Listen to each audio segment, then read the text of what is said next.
This is Charlotte Buchanan. My project was on Roman military blacksmithing. Military blacksmiths traveled with the army and repaired and created equipment. However, they would have had to take all of their equipment except for the forge with them.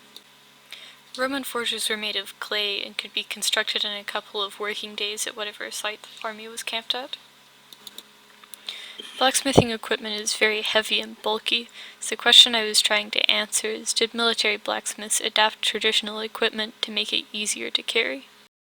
The actual processes used in blacksmithing have changed relatively little over the past 2,000 years, so experimentation is a valid way of answering this question.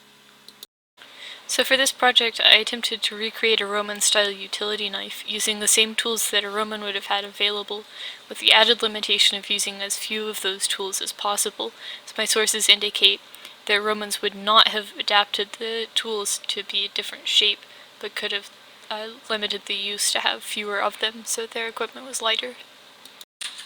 So traditional Roman equipment would have included a square anvil with no tool holes, a limited type and number of hammers, and charcoal-fueled clay forge with a limited type and number of tongs. In contrast, early American blacksmithing equipment included a slim-waisted anvil with hardy and pritchel holes, and many different styles and weights of hammers and tongs, and coal-fueled masonry or cast-iron forges. For example, this is the anvil that I used for this experiment, with a Roman anvil pictured on the left. A traditional Roman anvil would have weighed about 20 pounds less than the one that I used, which would have made it more difficult to forge things. While there is some evidence for the use of stake anvils, one of which can be seen at the base of the anvil that I used in this experiment, such anvils were not widespread in ancient Rome. The reasons for this are not entirely clear, as the shape of the stake anvil would have allowed a wider variety of tools to be made. For example, it would be much easier to sharpen the inner curve of an S-shaped utility knife like the one that I made, using the horn of the anvil. However, it is plausible that Roman steel, on average, was not strong enough to support the long beaks that were on stake anvils at that time. The forge that I used for this experiment was an early American cast-iron forge fueled by coal and powered with a hand-powered crank. Differences in material are especially important since they're partially responsible for the difference in available tools. Roman iron was refined in bloomeries with unintentional impurities and inclusions. It was very low-carbon steel, but at the same time it was very rare and valuable since it was higher quality than any other type of steel available. It was also very labor-intensive to produce, which is part of why it was so valuable. Early American steel was mass-produced, with many different types of grades and specifically engineered alloys. It was cheap and widely available, with far fewer people involved in production. Bloomeries were constructed of clay and fueled with charcoal. They had 2 holes at the base for air intake and slag removal. To produce iron from a bloomery, charcoal fire was lit in the base of the bloomery and iron ore was added on top. The air blown into the base of the bloomery created a very hot spot where the iron could weld together and form a single lump.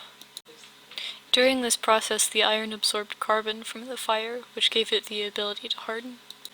Most of the impurities melted and were removed at the slag hole at the base. However, there was still a relatively high percentage of non-iron material in the resulting bloom.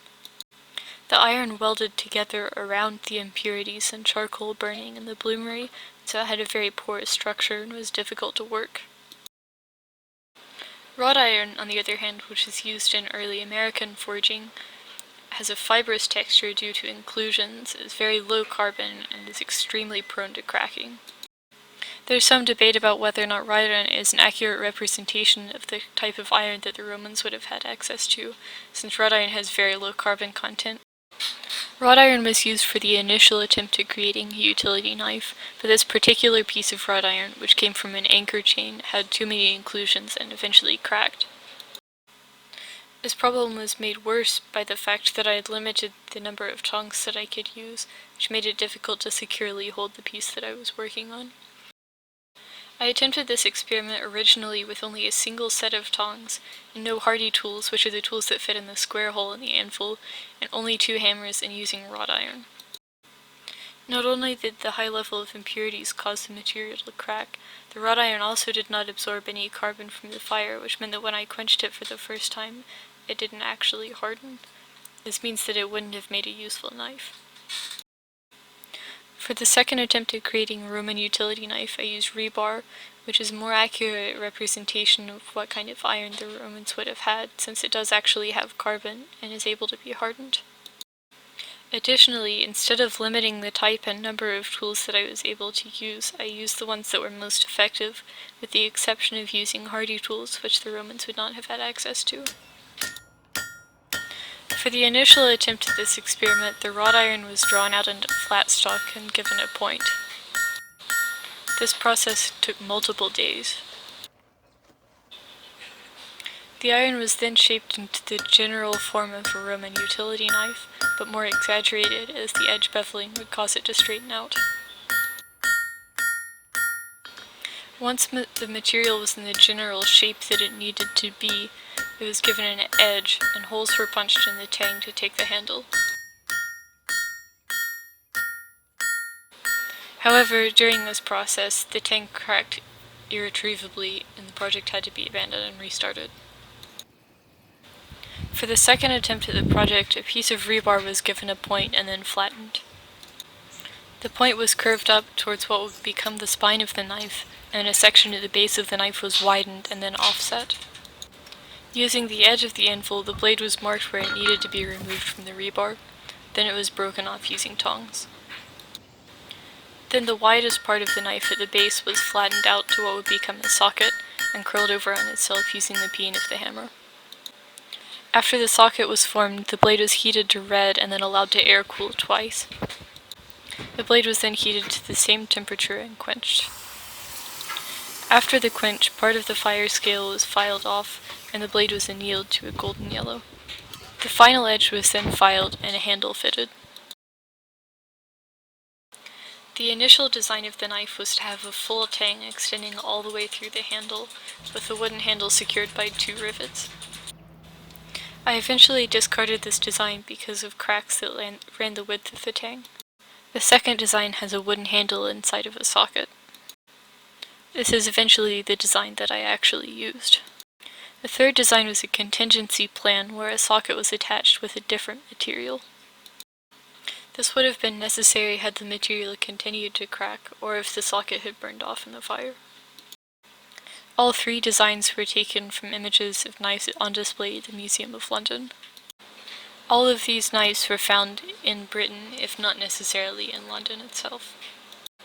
Although found in Britain, the curved triangular blades are distinctly Roman. Metal artifacts are difficult to date specifically, especially since people tended to reuse the metal. However, the fact that they are made out of steel and not bronze tells us that they were at least made during the Iron Age. Furthermore, since the knives are of Roman design but were found in Britain, the earliest they could have been made is 55 BC. Because of the materials the Romans had available, it was not possible to adapt traditional tools to make them lighter. Instead, to reduce the weight of their impedimenta, they would have had to reduce the total number of tools that they brought with them. However, as the first failed attempt at creating a knife shows, this was most likely not actually possible either. In order for a military blacksmith to successfully supply the army, he would have had to have all of the same tools that a stationary blacksmith would have had. So here's the final product next to the first attempt. The completed knife is 27 centimeters from the tip to the end of the handle. Although it was impossible to use completely authentic Roman materials, the process used in the actual forging of the knife was similar enough to answer the question, did Roman military smiths adapt the blacksmithing equipment to take on campaign? Ultimately, I think they did not, because the difficulties in producing a usable knife were already great enough that they didn't want to limit themselves in the tools that they had.